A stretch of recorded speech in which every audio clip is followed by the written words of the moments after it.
दोस्तों, अगर आप किसी भी कॉम्पिटिटिव एग्ज़ाम की तैयारी कर रहे हैं तो आपने देखा होगा यूट्यूब पर आजकल सब मोटिवेशन दे रहे हैं। अगर कोई बंदा या कोई भी लड़की या लड़का एक कांस्टेबल का एग्ज़ाम भी पार कर गया है तो वो भी मोटिवेशन दे रहा है, चाहे उस पर अभी तक यूपीएससी ना निकला हो। चाहे एक बंदा जो ग्रुप डी का एग्ज़ाम दे रहा है उससे एनटीपीसी नहीं निकला हो, वो भी भर भर के मोटिवेशन दे रहा है। कोई एमटीएस एग्ज़ाम क्वालिफाई कर गया हो, उस पर सीजीएल का प्रीव्यू ना निकल रहा हो या मेंस ना निकल रहा हो, वो भी भर भर के मोटिवेशन दे रहा है। और जो बंदा एक बार सीजीएल निकाल गया है, साउथ में है और वो नॉर्थ में नहीं आ पा रहा है, वो भी भर भर के मोटिवेशन दे रहा है। ना सिर्फ पढ़ाई की मोटिवेशन दे रहे हैं बल्कि आपको ज़िंदगी कैसे जीनी है ये भी मोटिवेशन दे रहे हैं। लेकिन मुझे उनसे कोई दिक्कत नहीं है, लेकिन आप किसी को ब्लाइंडली फॉलो नहीं कर सकते अपने आप को कमज़ोर मानकर। लेकिन मेरी नज़र में ये बंदा जो है बिरजू, ये वास्तव में एक नंबर का जीनियन बंदा है। मैं इसको यूट्यूब पर मैंने तब से वीडियो देखी है जब से इन्होंने एमटीएस का एग्ज़ाम क्वालिफाई किया था। एमटीएस का एग्ज़ाम आसान नहीं है क्योंकि मैं खुद 3 बार उसमें से फाइनल निकल चुका हूँ। और 1 नंबर आधा नंबर हालांकि देखने में कम होता है, लेकिन एमटीएस के अंदर 1 नंबर और आधे नंबर पर बहुत अच्छे बार होते हैं। तो हमेशा 90+ जो है आपकी कट ऑफ जाती है। तो ये आसान एग्ज़ाम नहीं है, तब से इन्होंने क्वालिफाई किया है, तब से मैं इनको जानता हूँ। उसके बाद इन्होंने सीजीएल 21 और सीजीएल 22 दोनों एग्ज़ाम क्वालिफाई किए। सीजीएल 21 अच्छा एग्ज़ाम था, ये वही एग्ज़ाम था तब मेंस जो होता था वो 100 क्वेश्चन मैथ के आते थे और 200 क्वेश्चन इंग्लिश के आते थे। तो बहुत अच्छा एग्ज़ाम था, इनकी रैंक बहुत अच्छी गई थी।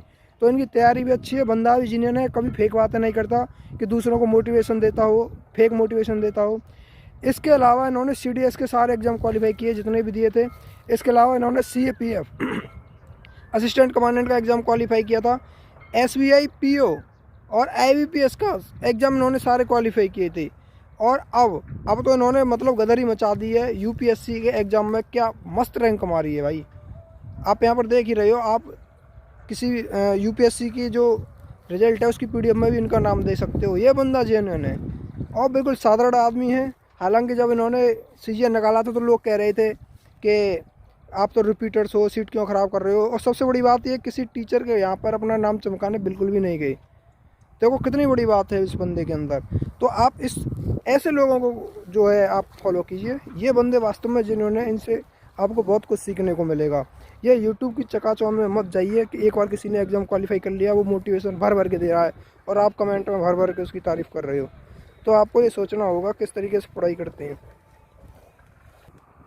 और ये यूट्यूब की दुनिया में से थोड़ा सा आपको समझना पड़ेगा। ये फेक मोटिवेटर्स या फेक यूट्यूबर्स, फेक नहीं बोलेंगे, यूट्यूबर्स तो हैं ही, एग्ज़ाम भी क्वालिफाई किए हैं, लेकिन ये आपका एग्ज़ाम क्वालिफाई नहीं करवा सकते। आप इनके समय में चक्कर में अपने समय को बर्बाद मत कीजिए। इनका व्यूज़ बढ़ रहा है, इनको पैसा कमाया मिल रहा है। और ठीक है, अगर आप किसकी स्ट्रेटजी देखते हैं, आप एक स्ट्रेटजी देख लीजिए, 2 देख लीजिए, 4 देख लीजिए, लेकिन ये तो साल की साल आते रहते हैं। लेकिन किसी को ये भी देखिए कि उसने एक एग्ज़ाम क्वालिफाई करने के बाद उसके बाद क्या किया है। चलो एक और जॉब लग गई, ठीक है, सही है, लेकिन वो इतना भी बड़ा या महान नहीं हो सकता कि आप उसको मतलब जो है बिल्कुल ही राजा बना दें यूट्यूब की दुनिया का। तो आपको ये चीज़ समझना चाहिए और आपको खुद सोचना चाहिए कि आपके लिए क्या सही है और क्या गलत है। क्योंकि उन्होंने तो जो करना था कर लिया, परेशान तो वो भी होंगे कि आगे भी कुछ करना है। क्योंकि ज़िंदगी कहीं रुकती नहीं है, हमेशा ये नहीं होता कि एक बार सिलेक्शन ले लिया तो बस अब लाइफ सेट है। ना ना भाई, वही 9 से 5 ड्यूटी है।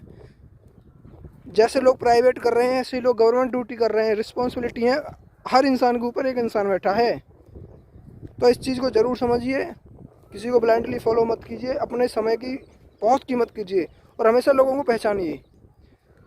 ऐसे भी बंदे हैं जिनकी गवर्नमेंट जॉब नहीं लगी है लेकिन उन्होंने मैनी मोर एग्ज़ाम्स क्वालिफाई किए हैं। और ऐसे बंदे हैं जिन्होंने सिर्फ एक एग्ज़ाम क्वालिफाई किया है, जॉब लग गई और आप उसको ब्लाइंडली फॉलो कर रहे हैं। तो ये चीज़ मत कीजिए। हमेशा जिसने मल्टीपल एग्ज़ाम्स क्वालिफाई किए हैं उसको आप फॉलो कीजिए, वही चीज़ें आपको कुछ बता सकते हैं। तो मैं इस बंदे की बात कर रहा था। तो ये बंदा एकदम जेन्युइन बंदा है, बहुत अच्छा बंदा है, मेहनत करी है और इस मेहनत को दिखाया भी है। और बाकी तो आपको पता है एसएससी सीजीएल निकालने वाले बहुत कम बंदे हैं जिन्होंने यूपीएससी क्वालिफाई किया हो। मेरी नज़र में तो एक यही है, और तो कोई पता नहीं, यूट्यूब पे 1-2 और होगा। लेकिन जो जितने भी सो कॉल्ड यूट्यूबर हैं इन पर तो किसी पर निकला नहीं है। सीट तो यही लोग ख़राब कर रहे हैं। तो आप मेरी जो बात है वो कैसी लगी कमेंट में ज़रूर बताइएगा। अगर मेरी बात से सहमत हैं तो चैनल को सब्सक्राइब ज़रूर कीजिएगा। मैं काम की बातें लाता रहूँगा। Thank you.